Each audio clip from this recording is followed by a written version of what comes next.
wird kein Atemgasfluss mehr erzeugt. Das nennen wir obstruktive Apnoe durch Verlegung der oberen Atemwege. Einen kompletten Atemstillstand. Da würden wir die Situation haben, dass auch in diesen blauen Kanälen eine Nulllinie ist. Da hätten wir ein komplettes Sistieren der Atmung. So, der Patient verfällt in diese obstruktive Apnoe durch Verlegung der oberen Atemwege, wird dann aber, Gott sei Dank, gerettet durch diese Wegreaktion im Gehirn. Können wir das sehen? Es kommt auch zu einer Muskelanspannung und er atmet wieder. In dem Moment schnarcht er aber auch in der Regel wieder. Er schnarcht in diesem Moment laut und explosionsartig. Und da wird dann gegebenenfalls auch der Bettnachbar wach, weil in diesem Moment kommt es zu einem deutlichen Geräusch. Und der Bettnachbar wird wach, aber im nächsten Moment verfällt der Patient wieder in einen Atemstillstand, wieder diese Nulllinie.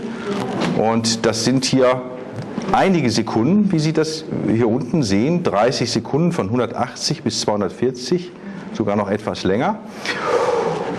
Und schließlich kommt es wieder zu einer Wegreaktion. In dieser kurzen Zeit, 300 Sekunden sind 5 Minuten, hat der Patient also dreimal einen Atemstillstand und dreimal auch eine Wegreaktion.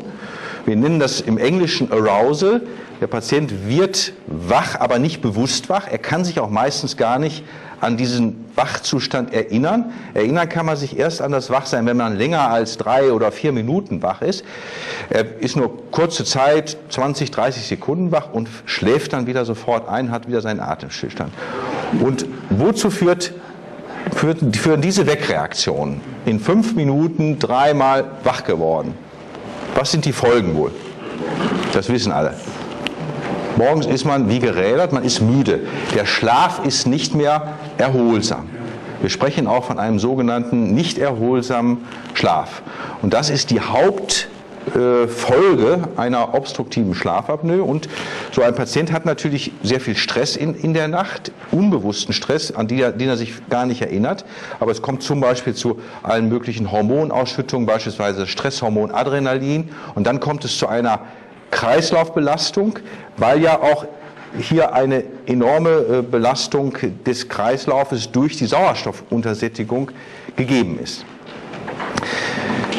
Und das sind alles die Folgen, die man dann aus dieser obstruktiven Schlafapnoe bekommt. Und deswegen ist die auch so wichtig zu behandeln. Ich spreche am Ende noch in 5 oder 10 Minuten über die verschiedenen Folgeerkrankungen, die diskutiert werden im Rahmen eines obstruktiven Schlafapnoe-Syndroms. Es gibt eine mittlerweile klar definierte Stufendiagnostik. Am Anfang steht die Krankengeschichte, also die Befragung des Patienten. Wir Mediziner nennen das auch Anamnese. Und da fragt man eben, sind Sie müde, schlafen Sie häufig spontan und ungewollt ein und schnarchen Sie laut und unregelmäßig und oder haben Atemstillstände. Das wäre die klassische Abfrage eines solchen Patienten. Meistens kommen die Patienten schon selbst mit diesen Symptomen, selbst genannt,